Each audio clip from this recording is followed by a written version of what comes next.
अस्सलामुअलैकुम dear students. जैसा कि आप लोगों को पता है कि हमने एलआर सर्किट के कॉरेस्पॉन्डिंग डिस्कशन स्टार्ट की हुई है, जिसमें हमने ये चीज़ देखी थी कि एलआर सर्किट को हम कैसे डेवलप कर सकते हैं, या फिर हमारे पास एलआर सर्किट के कॉरेस्पॉन्डिंग चेंजिंग करंट कैसे प्रोड्यूस किया जा सकता है। और फिर इसी चेंज इन करंट के कॉरेस्पॉन्डिंग हमने ये चीज़ नोट डाउन की थी कि हमारे पास एलआर सर्किट के कॉरेस्पॉन्डिंग ग्रोथ ऑफ करंट कैसे पॉसिबल है, और किसी भी सर्किट के अक्रॉस करंट की मैक्सिमम वैल्यू किसी इक्वेशन के ज़रिए हम कैलकुलेट कर सकते हैं।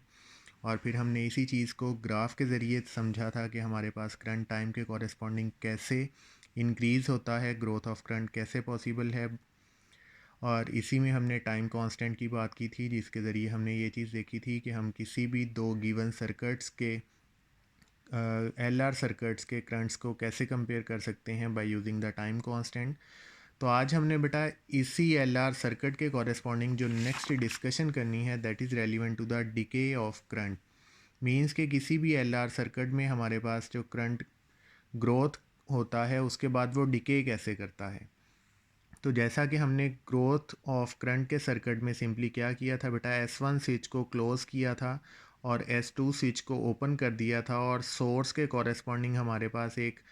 फेराडेज लॉ को यूज़ करते हुए इक्वेशन डेवलप हुई थी, जिसने हमें ये बताया था कि ग्रोथ ऑफ करंट कैसे पॉसिबल है, और उस ग्रोथ ऑफ करंट की हमने ये एक इक्वेशन डेवलप की थी। इसी तरह हम अगर बात करें बेटा डिके ऑफ करंट की, तो डिके ऑफ करंट पॉसिबल करवाने के लिए हम सिंपली क्या करते हैं, S1 स्विच को ओपन कर देते हैं और S2 स्विच को क्लोज़ कर देते हैं। इट मीन्स कि अब हमने सोर्स को डिस्कनेक्ट कर दिया है और ड्रेन को ओपन कर दिया है। तो जैसे ही हम S1 स्विच को ओपन करते हैं और S2 स्विच को क्लोज़ करते हैं, तो हमारे पास करंट जो है वो डिके होना शुरू करता है। और अगर इसी डिकेड करंट की इक्वेशन को हम फेराडेज लॉ को यूज़ करते हुए सॉल्व करें, तो हमारे पास डिकेड करंट की फाइनल इक्वेशन आती है I equals to I naught e raise to power minus t R by L. It means कि हमारे पास जो डिकेड करंट है वो एक तो मैक्सिमम करंट आई नॉट है, इसके अलावा वो एक्सपोनेंशियल फंक्शन पे डिपेंड कर रहा है जो कि टी और आर बाई एल है। तो अगर हम इसी डिकेड करंट को ग्राफिकली रिप्रेजेंट करना चाहें, तो हमारे पास बेटा कुछ इस तरह का ग्राफ रिप्रेजेंट किया जाएगा जो टाइम और करंट के कॉरेस्पॉन्डिंग होगा। अब हम इस ग्राफ में देख सकते हैं कि ये ग्राफ हमारे पास ग्रोथ ऑफ करंट के बिल्कुल ऑपोजिट है। ग्रोथ ऑफ करंट में हमने ये चीज़ देखी थी कि करंट जो है वो स्टार्ट में रैपिडली चेंज होता है, फिर उसकी वैल्यू कुछ कम होना शुरू होती है और Aahista Aahista change in current बिल्कुल ख़त्म हो जाता है और करंट अपनी मैक्सिमम वैल्यू को रीच करता है। इसी का अगर हम ऑपोजिट देखें, तो डिके ऑफ करंट का ग्राफ हमें ये बता रहा है कि स्टार्ट में करंट बहुत ज़्यादा रैपिडली डिके होगा, फिर उसकी वैल्यू डिके होने के लिए आहिस्ता आहिस्ता कम होती जाएगी, और एक टाइम आएगा कि हमारे पास डिके ऑफ करंट की वैल्यू बिल्कुल ज़ीरो पे चली जाएगी। इट मीन्स कि हमारे पास सर्किट के कॉरेस्पॉन्डिंग जो रिमेनिंग करंट होगा, दैट इज़ 37% करंट, 0.37। कुछ लोग इस चीज़ से कंफ्यूज हो जाते हैं कि हमारे पास वहाँ पे जो करंट था वो फाइनल करंट का 63% था, तो यहाँ पे हमारे पास डिके ऑफ करंट में 37% कैसे है। तो याद रखें बेटा कि इस चीज़ को हम इस तरह से समझ सकते हैं कि वहाँ पे हमारे पास 63% ग्रोथ हो रहा था करंट, तो यहाँ पे बेसिकली 63% करंट जो है वो डिके हो रहा है, तो डेफिनेटली फिर जो रिमेनिंग करंट होगा दैट इज़ 37%। तो इस चीज़ को हम टाइम कांस्टेंट से भी समझ सकते हैं।